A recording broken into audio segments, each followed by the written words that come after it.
메시지 성경 빠른 통독. 오늘 말씀은 마가복음 8장에서 10장까지입니다. 8장. 4,000명을 배불리 먹이시다. 그 즈음에 예수께서 배고픈 무리 앞에 다시 서게 되셨다. 예수께서 제자들을 불러 말씀하셨다. 이 무리를 보니 내 마음이 몹시 아프구나. 이들이 사흘이나 나와 함께 있었는데 이제 먹을 것이 없다. 배고픈 채로 돌려보내면 가다가 지쳐 쓰러질 것이다. 이 가운데는 멀리서 온 사람들도 있다. 제자들이 대답했다. 저희가 어떻게 하면 좋겠습니까? 여기 광야에서 어떻게 음식을 살 수 있겠습니까? 예수께서 물으셨다. 너희에게 빵이 얼마나 있느냐? 7개입니다. 그들이 말했다. 그러자 예수께서 무리를 바닥에 앉게 하셨다. 예수께서 감사를 드리신 후에 빵 7개를 조금씩 떼어 제자들에게 주셨고 제자들은 그것을 무리에게 나누어 주었다. 마침 거기에 물고기도 몇 마리 있었다. 또 예수께서 물고기를 가지고 감사를 드리신 후에 제자들을 시켜 사람들에게 나누어 주게 하셨다. 사람들은 배불리 먹었다. 남은 것을 거두니 7자루였다. 식사한 사람이 좋기 4,000명이 넘었다. 그때에야 예수께서 사람들을 집으로 보내셨다. 예수 자신은 제자들과 함께 곧바로 배로 가서 달마누다로 떠나셨다. 그들이 도착하자 바리새인들이 나와서 예수께 바짝 달라붙었다. 그리고는 자신을 입증해 보이라고 그분을 괴롭히며 궁지로 몰아세웠다. 예수께서 노하여 말씀하셨다. 어찌하여 이 세대는 기적과 같은 증거를 찾아서 난리들이냐. 내가 이것만 분명히 말해두겠다. 너희는 꿈에라도 증거를 받을 생각은 하지 마라. 더럽게 하는 누룩을 주의하여라. 예수께서 그들을 떠나서 다시 배에 올라 건너편으로 향하셨다. 그런데 제자들이 점심 싸우는 것을 잊어버렸다. 빵 한 덩이 외에는 배 안에 빵 부스러기 하나 없었다. 예수께서 경고하셨다. 단단히 조심하여라. 바리새인과 헤롯 당원에 더럽게 하는 누룩을 각별히 주의하여라. 그러자 제자들은 깜빡 잊고 빵을 가져오지 않은 것을 두고서 서로 책임을 따졌다. 예수께서 들으시고 말씀하셨다. 빵을 잊어버렸다고 이 소란이냐? 내 말 뜻을 못 알아듣겠느냐? 그렇게도 모르겠느냐? 내가 빵 5개를 떼어서 5,000명을 먹인 일을 잊었느냐? 남은 것을 너희가 몇 바구니나 거두었느냐? 그들이 말했다. 12바구니입니다. 빵 7개로 4,000명을 먹이고 남은 것은 몇 자루나 되었더냐? 7자루입니다. 예수께서 말씀하셨다. 아직도 모르겠느냐? 그들이 베세다에 도착했다. 어떤 사람들이 시력을 잃은 한 사람을 예수께 데려와서 손을 대어 고쳐주시기를 청했다. 예수께서 그의 손을 잡고 마을 밖으로 데리고 나가셨다. 그리고 그 사람의 눈에 침을 묻히고 그에게 손을 얹으시고 물으셨다. 무엇이 보이느냐? 그가 고개를 들었다. 사람들이 보입니다. 마치 나무가 걸어가는 것 같습니다. 예수께서 그의 눈에 다시 손을 얹으셨다. 그 사람은 이리저리 보더니 시력이 완전히 회복된 것을 알았다. 모든 것이 2.0 시력으로 밝게 보였던 것이다. 예수께서 그를 곧장 집으로 돌려보내시며 말씀하셨다. 마을로 들어가지 마라.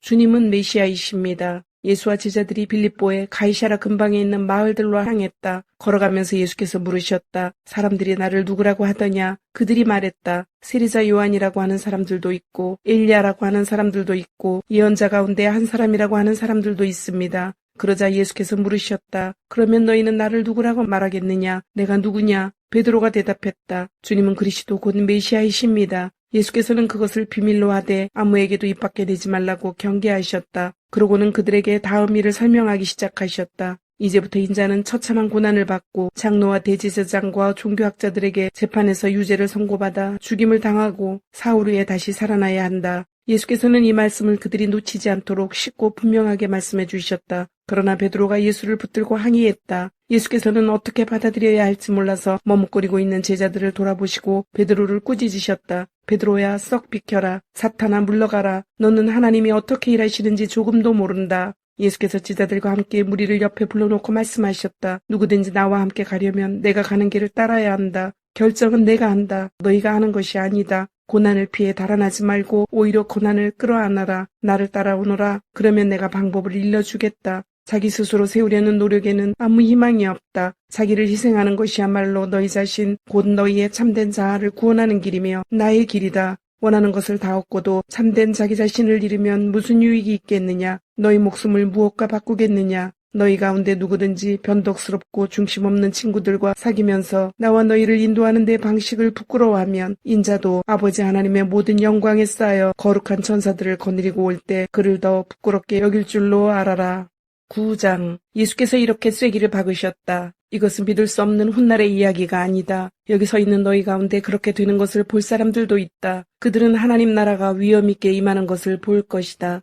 영광 가운데 계신 예수. 엿새 후에 그들 가운데 세 사람이 정말 그것을 보았다. 예수께서 베드로와 야고보와 요한을 데리고 높은 산에 올라가셨다. 그리고 그들 눈앞에서 그분의 모습이 완전히 변했다. 그분의 옷은 아무리 표백해도 더 하얘질 수 없을 만큼 반짝반짝 빛났다. 엘리야와 모세가 함께 나타나서 예수와 깊은 대화를 나누고 있었다. 베드로가 끼어들었다. 랍비님, 지금은 중대한 순간입니다. 기념비 셋을 세우는 것이 어떻겠습니까? 하나는 주님을 위해, 하나는 모세를 위해, 하나는 엘리야를 위해서 말입니다. 일행과 마찬가지로 눈앞의 광경에 놀란 베드로가 무심코 내뱉은 말이었다. 바로 그때 비처럼 환한 구름이 그들을 덮더니 구름 속 깊은 데서 한 음성이 들려왔다. 이는 내가 사랑으로 구별한 내 아들이다. 그의 말을 들어라. 잠시 후에 제자들이 눈을 비비며 주변을 살펴보니 오직 예수밖에 보이지 않았다. 산을 내려오시면서 예수께서 그들에게 비밀을 지킬 것을 엄히 명하셨다. 너희가 본 것을 아무에게도 말하지 마라. 그러나 인자가 죽은 자들 가운데서 살아난 뒤에는 말해도 좋다. 그들은 죽은 자들 가운데서 살아난다는 것이 도대체 무슨 말인지 몰라 고개를 갸우뚱거렸다. 중간에 제자들이 물었다. 종교학자들은 왜 엘리야가 먼저 와야 한다고 말합니까? 예수께서 대답하셨다. 과연 엘리야가 먼저 와서 인자가 올 때를 위해 이 모든 것을 준비한다. 사람들이 이 엘리야를 업신여겼고 사람들이 인자도 똑같이 업신여길 것이다. 인자는 성경에 기록된 대로 심한 고난과 천대와 멸시를 받을 것이다. 기도가 아니고는 할 수 없다. 그들이 산을 내려와 다른 제자들에게 돌아오니 주변에 큰 무리가 보이고 종교학자들이 제자들에게 따져 묻고 있었다. 예수를 보자마자 무리 가운데 반가운 기운이 일었다. 사람들이 달려가서 그분을 맞이했다. 예수께서 물으셨다. 무슨 일이냐? 왜 이렇게 소란스러우냐? 무리 가운데 한 남자가 대답했다. 선생님, 귀신 때문에 말을 못하는 제 아들을 선생님께 데려왔습니다. 귀신이 사로잡을 때마다 아이가 바닥에 거꾸러져 입에 거품을 물고 이를 갈면서 막대기처럼 굳어집니다. 선생님의 제자들에게 구해주기를 바라고 말했지만 그들은 하지 못했습니다. 예수께서 말씀하셨다. 하나님을 모르는 이 세대여, 내가 같은 말을 몇 번이나 해야 하느냐? 얼마나 더 참아야 하느냐? 아이를 이리 데려오너라. 그들이 아이를 데려왔다. 귀신이 예수를 보고 아이에게 발작을 일으키게 하니 아이는 입에 거품을 물고 바닥에서 몸을 뒤틀었다. 예수께서 아이의 아버지에게 물으셨다. 이렇게 된 지 얼마나 되었느냐? 어려서부터 그랬습니다. 귀신이 아이를 죽이려고 불 속이나 강물에 던진 것이 몇 번인지 모릅니다. 만일 하실 수 있거든 무엇이든 해주십시오. 불쌍히 여기셔서 저희를 도와주십시오. 예수께서 말씀하셨다. 만일이라니 믿는 사람에겐 만일이란 없다. 모든 것이 가능하다. 그분의 입에서 말이 떨어지기가 무섭게 아이의 아버지가 부르짖었다. 제가 믿습니다. 의심하지 않도록 도와주십시오. 무리가 속속 모여드는 것을 보시고 예수께서 악한 귀신에게 명령하셨다. 벙어리에 귀머거리 귀신아, 내가 내게 명한다. 아이에게서 나와 다시는 얼씬거리지 마라. 귀신은 고함을 지르고 마구 몸부림치면서 나갔다. 아이는 송장처럼 핏기가 없어졌다. 그러자 사람들이 아이가 죽었다고 말하기 시작했다. 그러나 예수께서 아이의 손을 잡아 일으키시자 아이가 일어섰다. 집에 돌아온 뒤에 제자들이 예수를 붙들고 물었다. 왜 저희는 귀신을 쫓아내지 못했습니까? 예수께서 대답하셨다. 이런 귀신은 기도가 아니고는 쫓아낼 수 없다. 그들은 거기를 떠나서 갈릴리를 지나갔다. 예수께서는 제자들을 가르치고 싶으셔서 아무에게도 일행의 행방을 알리지 않으셨다. 예수께서 그들에게 말씀하셨다. 인자는 하나님과 관계하기를 원치 않는 사람들에게 넘겨질 것이다. 그들이 인자를 죽일 것이다. 죽은 지 사흘 후에 인자는 다시 살아날 것이다. 제자들은 무슨 말씀인지 몰랐으나 묻기도 두려웠다. 하나님 나라에서 가장 큰 사람, 그들이 가버나움으로 갔다. 예수께서 집에 계실 때에 제자들에게 물으셨다. 너희가 길에서 토론하던 것이 무엇이냐? 불안한 침묵만 흘렀다. 그들은 자기들 가운데서 누가 가장 큰 사람인지를 두고 서로 입씨름을 벌였던 것이다. 예수께서 자리에 앉아 12 제자에게 말씀하셨다. 너희가 첫자리를 원하느냐? 그렇다면 끝자리로 가거라. 모든 사람의 종이 되어라. 예수께서 방 한가운데 어린아이 하나를 세우시고 아이를 품에 안으며 말씀하셨다. 누구든지 이 어린아이들 가운데 하나를 나처럼 품으면 곧 나를 품는 것이고 또 나를 훨씬 넘어서서 나를 보내신 하나님을 품는 것이다.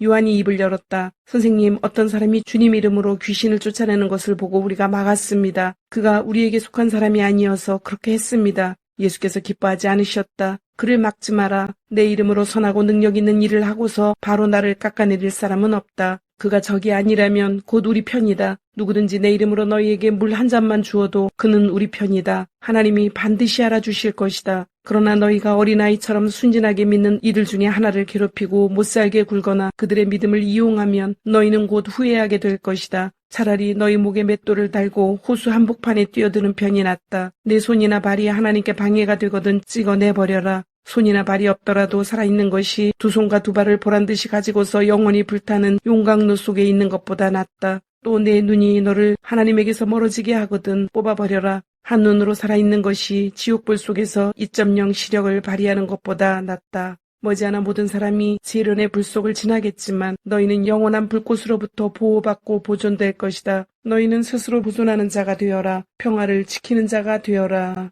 10장 이혼과 간음. 예수께서 거기에서 떠나 요단강 건너편 유대지방으로 가셨다. 매번 그러듯이 무리가 따라왔고 예수께서는 늘 하시던 대로 그들을 가르치셨다. 바리새인들이 예수를 괴롭힐 요량으로 다가와서 물었다. 남자가 아내와 이혼하는 것이 율법에 맞습니까? 예수께서 말씀하셨다. 모세가 뭐라고 명령했느냐? 그들이 대답했다. 모세는 이혼 증서를 써주고 아내와 이혼해도 된다고 허락했습니다. 예수께서 말씀하셨다. 모세는 단지 너희의 사악한 마음을 염려해서 그 명령을 기록한 것이다. 처음 창조 때부터 하나님께서는 남자와 여자를 지어 함께 있게 하셨다. 그래서 남자는 부모를 떠나 여자와 결혼하여 한 몸이 된다. 더 이상 둘이 아니라 새롭게 연합하여 한 몸을 이루는 것이다. 남자와 여자의 이 유기적인 연합은 하나님께서 창조하신 것이다. 그러니 누구도 그들을 갈라놓아서 그분의 작품을 모독해서는 안 된다. 집에 돌아와서 제자들이 다시 그 얘기를 꺼냈다. 예수께서 그들에게 단도직입적으로 말씀하셨다. 다른 여자와 결혼하려고 자기 아내와 이혼하는 남자는 아내에게 간음하는 것이다. 또한 다른 남자와 결혼하려고 자기 남편과 이혼하는 여자도 남편에게 간음하는 것이다. 사람들이 예수께서 만져주시기를 바라며 그분께 아이들을 데려왔다. 하지만 제자들이 그들을 쫓아냈다. 예수께서 노하시며 제자들에게 말씀하셨다. 이 아이들을 쫓아내지 마라. 절대로 아이들과 나 사이에 끼어서 방해하지 마라. 천국의 삶에는 이 아이들이 중심에 있다. 명심하여라. 너희가 하나님 나라를 아이처럼 단순하게 받아들이지 않으면 절대로 그 나라에 들어갈 수 없다. 그러고 나서 예수께서 아이들을 품에 안으시고 손을 얹어 축복하셨다. 부자와 하나님 나라.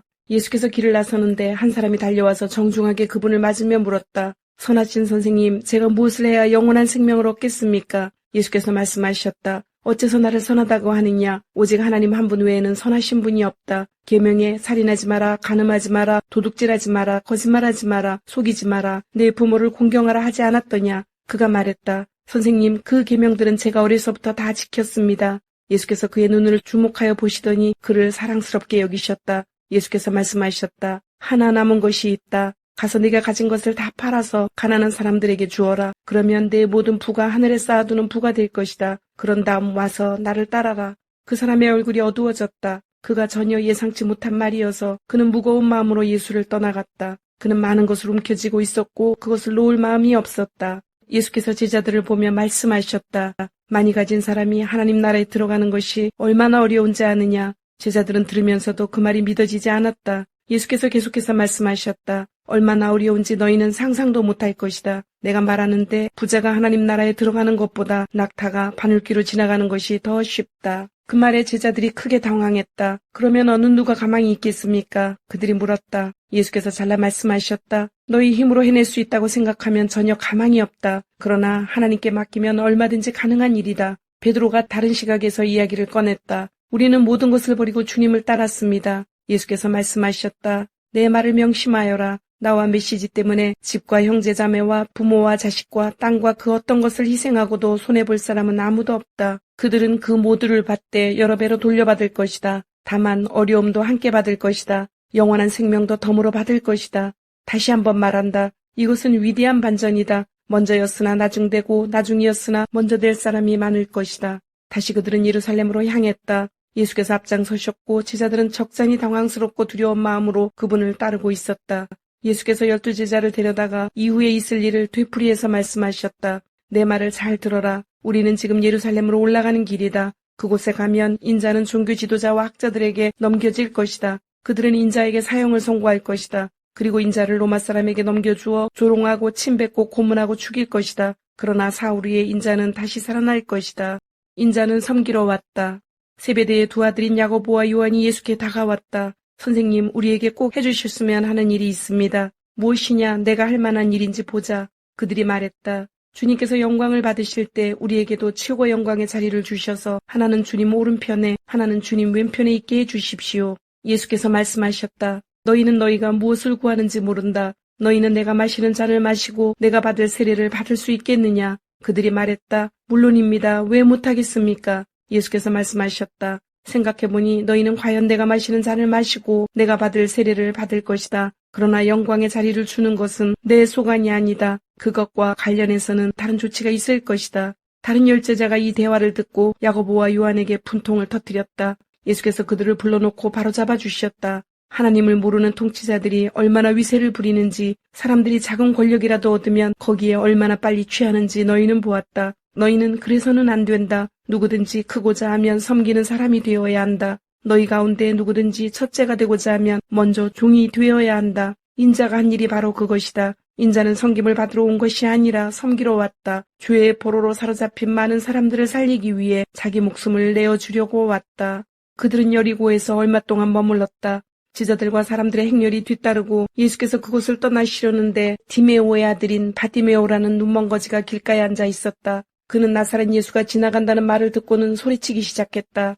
다윗의 자손이신 예수여, 불쌍히 여겨 주십시오. 저를 불쌍히 여겨 주십시오. 많은 사람들이 그를 조용히 시키려고 했으나 그는 더 크게 소리쳤다. 다윗의 자손이여, 불쌍히 여겨 주십시오. 저를 불쌍히 여겨 주십시오. 예수께서 가던 길을 멈추셨다. 그를 불러오너라. 그들이 그를 불렀다. 너는 오늘 운이 좋은 줄 알아라. 일어나거라. 예수께서 너를 부르신다. 그는 겉옷을 버려두고 즉시 일어나서 예수께 갔다. 예수께서 말씀하셨다. 내가 어떻게 해주면 좋겠느냐? 눈먼 사내가 말했다. 랍비님, 보기 원합니다. 가거라. 예수께서 말씀하셨다. 내 믿음이 너를 구원했고 낫게 했다. 바로 그 순간에 그는 시력을 되찾았고 그 길로 예수를 주님, 오늘도 말씀을 주심을 감사드립니다. 주신 말씀대로 오늘 하루도 주님의 모습을 닮아가며 말씀대로 순종하며 살도록 은혜와 용기를 주옵소서. 예수님의 이름으로 기도드립니다. 아멘.